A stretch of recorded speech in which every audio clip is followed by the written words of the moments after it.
হত্যা করা হলো, এতে কিন্তু বোঝা যায় যে অন্তর্বর্তী সরকার তাদের যে আইন শৃঙ্খলা পরিস্থিতির যে অবস্থা সেটি কিন্তু প্রকাশিত হয়ে গেছে গতকালের ঘটনায়। খুব উদ্বেগের সঙ্গে বলতে হয়, বাংলাদেশের সংবাদকর্মীরা রাষ্ট্রের চতুর্থ স্তম্ভ, অথচ তাদের নিরাপত্তা নেই। তারা যদি কোনো সংবাদ প্রকাশ করে সেই সংবাদের জন্য আগে আমরা দেখতাম হুমকি দিত, আর এখন সরাসরি বিদায় করে দেয়। আগে তো মানুষ হুমকি দিয়ে বলতো যে ভাই এই নিউজটা কেন করছেন, আমি কিন্তু আপনাকে দেখে নেব। এখন আর দেখে নেব বলি না, সরাসরি তারা দেখে নেয়।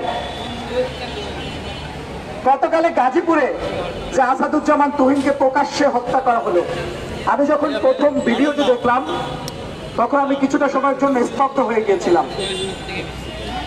আসলে এই ধরনের ভিডিও তো দেখা যায় না। একটা মানুষ যতই অপরাধী হোক, একটা মানুষ যতই খারাপ কাজ করুক, তাকে কোন নিয়মে প্রকাশ্যে ভাবে হত্যা করা যায়, তাও আবার জবাই করে। আমরা অন্তর্বর্তী সরকার থেকে দেখলাম গণমাধ্যম কমিশন করেছেন। তারা গণমাধ্যম কমিশন করে বিভিন্ন হাউজে হাউজে গিয়েছে, বিভিন্ন নেতাদের সঙ্গে কথা বলেছে, যারা সাংবাদিক নেতা তাদের সঙ্গে। কিন্তু সেই গণমাধ্যম কমিশনের গত 1 বছরে কম বাস্তবায়ন হয়নি। গণমাধ্যম কমিশনের কার্যক্রম ওই যেরকম কিতাবে আছে গোয়ালে নেই, এমন অবস্থা। এই গণমাধ্যম কমিশন দিয়ে কি হবে?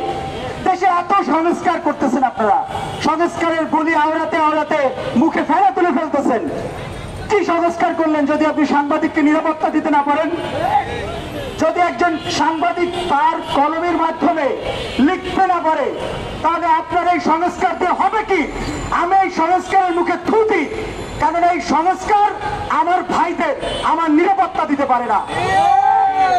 আমি অন্তর্বর্তী সরকারকে বলতে চাই, বিগত দিনের সরকার কিন্তু তাদের গদি রাখতে পারে নাই।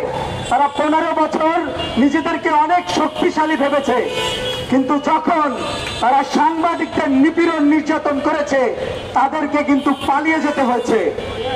অন্তর্বর্তী সরকার যদি দৃষ্টান্ত স্থাপন করতে না পারেন, আইন শৃঙ্খলা পরিস্থিতি না ফেরাতে পারেন, আপনাদের অবস্থাও কিন্তু তার চেয়ে মোটেও ভালো হবে না।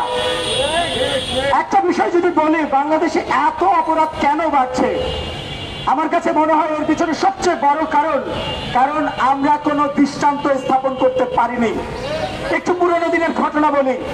যখন আসিয়াকে ধর্ষণ করা হয় মাগুরাতে, তখন সেই ঘটনায় সারা দেশ তোলপাড় হয়ে যায়। সরকার কি করলেন? 21 দিনের মাথায় একটি রায় দিলেন, বললেন আমরা 21 দিনের মধ্যে বিচারিক কার্যক্রম শুরু করেছি, রায় দিয়েছি। কিন্তু সেই রায় হওয়ার পর কি হলো? সেই খুনি তো জেলখানায় রয়ে গেল, কার্যকর তো হলো না। তো একটা দৃষ্টান্ত যদি আপনারা স্থাপন করতে না পারেন, তাহলে আসলে এই আইন শৃঙ্খলা পরিস্থিতি কখনো উন্নতি হবে না।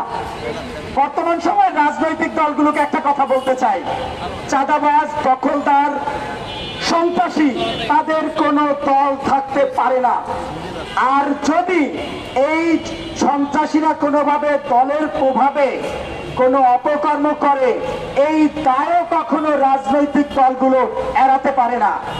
একটা অপকর্ম করবে আর আপনি বহিষ্কার করে দায় ছড়া হয়ে যাবেন, এটা তো হয় না। কারণ আপনার প্রোটেকশনে আপনার যে রাজনৈতিক দলগুলোর যে ছত্রছায়ায় তারা এই অপরাধগুলো করে। অর্থাৎ রাজনৈতিক দলগুলোকে বলতে চাই, এই অপরাধীদের বিরুদ্ধে 0 টলারেন্স ঘোষণা করুন। কোনো ঘটনা ঘটার আগে, কোনো হত্যাকাণ্ড ঘটার আগে, কোনো কিছু ভাইরাল হওয়ার আগেই আপনি অপরাধীকে আপনার দল থেকে অপসারণ করুন। যদি আপনি অপসারণ করতে না পারেন, এই ব্যর্থতার দায়ও কিন্তু রাজনৈতিক দলগুলোকে নিতে হবে। আমরা গতকালের যে ঘটনাটি দেখলাম, 2টি বিষয় গণমাধ্যমে এসেছে। একটি হলো চাঁদাবাজির রিপোর্ট, আরেকটি হলো ছিনতাইকারীদের ভিডিও করার বিষয়। গতকালের বিষয়টি নিয়ে আমি যতটুকু খোঁজ নিয়ে জানলাম যে চাঁদাবাজির বিষয়ে তিনি বিগত দিনে রিপোর্ট করেছেন সত্যি, কিন্তু গতকালের ঘটনাটি ছিল একটি ছিনতাইয়ের ঘটনা। এক নারীকে হেনস্থা করতেছিল একদল সন্ত্রাসী। এবং সেই সন্ত্রাসীদের ভিডিও যখন এই আসাদুজ্জামান তুহিন করতে যান, এটি সন্ত্রাসীরা দেখে ফেলেন এবং পরে তাকে প্রকাশ্যে হত্যা করা হয়। এই যে নির্মম, এই নির্মমতা, এটা তো আহিরিয়াতের যুগ, যে জালিমের যুগ, সেই যুগকেও পেরিয়ে গেছে। আমরা মনে করি যে অন্তর্বর্তী সরকারকে আরো শক্তিশালী হতে হবে এবং আইনকে আরো বেশি প্রয়োগ করতে হবে।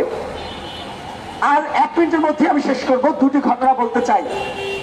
গত রমজানে আমার উপরে হামলা হয়েছিল সুন্দরবন স্কোয়ারের সামনে, এই গুলিস্তানে। তাজ আনন্দ পরিবহন নামে একটি পরিবহনের শ্রমিকরা আমাকে আহত করে বেড়ে। কিন্তু সেই ঘটনার 4 মাস পেরিয়ে গেলেও একজনকে আমরা ঘটনাস্থল থেকে পুলিশকে আটক করে দিয়েছিলাম, তাকে একজনকেও তারা ধরতে পারেনি। আমি দেখেছি আমার ভাই রায়হান, তিনি গাবতলীতে, মহাখালীতে তিনি গিয়েছিলেন যাত্রীদের যে হয়রানি সেটি নিয়ে নিউজ করতে। সেখানে তাকে হেনস্থা করা হয়েছে, মারধর করা হয়েছে। সেই ঘটনায় প্রশাসন এখন পর্যন্ত কোনো পদক্ষেপ নিতে পারেনি। আমি মনে করি এটি প্রশাসনের ব্যর্থতা, এটি সরকারের ব্যর্থতা। তাই মনে রাখতে হবে অন্তর্বর্তী সরকারকে যে আমাদের সুরক্ষার জন্য কাজ করতে হবে। সর্বশেষ একটি কথা বলতে চাই, এদেশের সাংবাদিকদের জন্য সুরক্ষা নীতিমালা আইন করতে হবে। যদি এই সরকার সুরক্ষা নীতিমালা আইন করতে পারে, তাহলেই বুঝবে এই সরকার আসলে সত্যিকারের সংস্কার করতে পারছেন, সত্যিকারের সাংবাদিকদের জন্য কিছু করতে পারেন। আজকের বক্তব্য শেষ করতে চাই, তবে একটা কথা দিয়ে শেষ করতে চাই, সেটি হচ্ছে আমাদের কণ্ঠস্বর কাউকে হত্যা করে রুখে দেওয়া যাবে না। একজনকে মারলে 1000 জন দাঁড়িয়ে যাবে, 1000 জন কথা বলবে চাঁদাবাজদের বিরুদ্ধে, 1000 জন কথা বলবে দখলদারদের বিরুদ্ধে। তবে একটা কথা বলতে চাই, আমরা যদি কোনোভাবে খেপে যাই, আপনারা কিন্তু আমাদেরকে দমিয়ে রাখতে পারবেন না। তাই আগে সাবধান হন এবং সাংবাদিকদের জন্য সুরক্ষা নীতিমালা আইন করুন। সবাইকে ধন্যবাদ। মেহনতি মানুষের জয় হোক। ধন্যবাদ। একটু ঘোষণা দিতে চাই, আমাদের বক্তব্য শেষে একটা বিক্ষোভ মিছিল আমরা করতে যাচ্ছিলাম এবং একটু জানিয়ে রাখতে চাই যে আমাদের যে বিক্ষুব্ধ সাংবাদিক সমাজের যে আজকের অনুষ্ঠান, এটা আমরা চেয়েছিলাম যে সবাই একত্রে করার জন্য, যদিও আমাদের আগে আমাদের সহকর্মীরা করেছেন। মনে হয় আরও একটি প্রোগ্রাম হবে আমাদের পরে। তো আমরা যারা যারা কথা বলবো এখানে সবাই একটু 2-1 মিনিটের ভিতরে জাস্ট আপনার প্রতিবাদের ভাষায় আপনি কথা বলুন। আমাদের পরে আরও একটি মানববন্ধন হবে এখানে। ধন্যবাদ। রক্ত গেছে আমার ভাইয়ের, তাতে তোমার কি? রক্ত তো আর তোমার ভাইয়ের যায়নি। আমি এই মুহূর্তে বক্তব্যে ডাকছি আমার রাহান ভাইকে, যিনি নির্যাতন সহ্য করে এখানে এসেছেন, আবার এক নির্যাতিত একজন হত্যা শিকার সাংবাদিকের পক্ষেই কথা বলবেন। ধন্যবাদ আপনাকে। আজকে আমরা এখানে যারা উপস্থিত হয়েছি সবাই অবগত আছেন, বিগত যে সরকার ছিলেন সে সময় আমরা দেখেছি একের পর এক সংবাদকর্মীরা বিভিন্ন লাঞ্ছনার শিকার হয়েছে এবং মৃত্যু পর্যন্ত তাদের নিশ্চিত করেছে। ঠিক এখনো এই অন্তর্বর্তীকালীন সরকার যারা নিরপেক্ষ, সেখানে এসেও আমরা এই বিষয়গুলোকে দেখতে পাচ্ছি। তবে আমি একটি বিষয় বলতে চাই যে এই গণমাধ্যম কর্মীরা যারা সবসময় তাদেরকে বলা হয় যে তারা হচ্ছে জাতির বিবেক, তাহলে আপনারা কিভাবে বিবেককে নষ্ট করে দিচ্ছেন? এই গণমাধ্যম কর্মীদের উপর যেভাবে হামলার শিকার হচ্ছে প্রতিনিয়ত তারা, এবং সেখানে কোনো ধরনের কোনো বিচার নেই, কোনো তদন্ত নেই, কোনো কিছুই নেই। এই তো কিছুদিন আগের কথা, ঠিক কোরবানি ঈদের 2 দিন আগে মহাখালী বাস টার্মিনালে আমি গিয়েছিলাম যাত্রীদের যে হয়রানি করছে সেই তথ্যটুকু তুলে ধরার জন্য, এবং সেখানে আমরা দেখতে পাই যে যাত্রীদের কিভাবে মারছে। আর সেই ভিডিওটা যখন ধারণ করি তখন তো সেম এই তুহিন ভাইয়ের মতো আমার উপরেও আঘাত এনেছে। হয়তোবা আল্লাহ রহমত করেছে বলেই আমি আজকে আপনাদের সামনে কথা বলছি, নয়তো কালকে সেদিন তো আমিও তুহিন ভাইয়ের মতো অবস্থা হয়ে যেতাম, আমাকে নিয়ে এভাবে হয়তোবা তখন আপনারা মানববন্ধন করতেন। তবে কোথায় আছে বিচার? এই গণমাধ্যম কর্মীরা যখন কাজ করে তখন তাদের উপরে যে ধরনের হামলার শিকার হতে হয় প্রতিনিয়ত, সেই হামলার বিচার বা তাদের জন্য কোনো সুরক্ষা আইন কি আদৌ আছে? যদি থেকে থাকে তার প্রয়োগ কোথায়? আমরা চাই যে বাংলাদেশে আর একজন গণমাধ্যম কর্মীকেও যাতে কখনো আর হেনস্থা করার কেউ সাহস না দেখাতে পারে, এবং সেই সাথে কঠোর আইন প্রয়োগ করতে হবে। একজন গণমাধ্যম কর্মীকে যদি কেউ আঘাত করে তার শাস্তির মৃত্যুদণ্ড হওয়া উচিত। সবাইকে ধন্যবাদ। প্রিয় বন্ধুরা, আপনারা কেউ যাবেন না, আমাদের কিছুক্ষণের মধ্যে বক্তব্য শেষের পরে বিক্ষোভ মিছিল আছে, আমাদের সাংবাদিকরা সবাই একসাথে বিক্ষোভ মিছিল করব। এই মুহূর্তে আমাদের মাঝে বক্তব্য রাখবেন জুবায়ের সাকিব, খবর সংযোগ।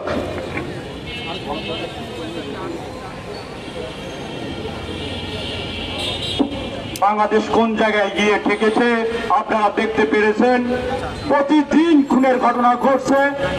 এই যে গাজীপুরে একজন সাংবাদিক কর্মীকে কুপিয়ে হত্যা করা, এটা কোন ছাত্র সমাজ মেনে নিতে পারে? এখনো রাষ্ট্র কেন চুপ? এখনো সরকার কেন চুপ? এখনো সরকার কেন তাদেরকে গ্রেফতার করতে পারছে না? আমরা সব সময় সাংবাদিকেরা সত্য প্রকাশ করব, চাঁদাবাজদের বিরুদ্ধে রুখে দাঁড়াবো, অন্যায়ের বিরুদ্ধে রুখে দাঁড়াবো।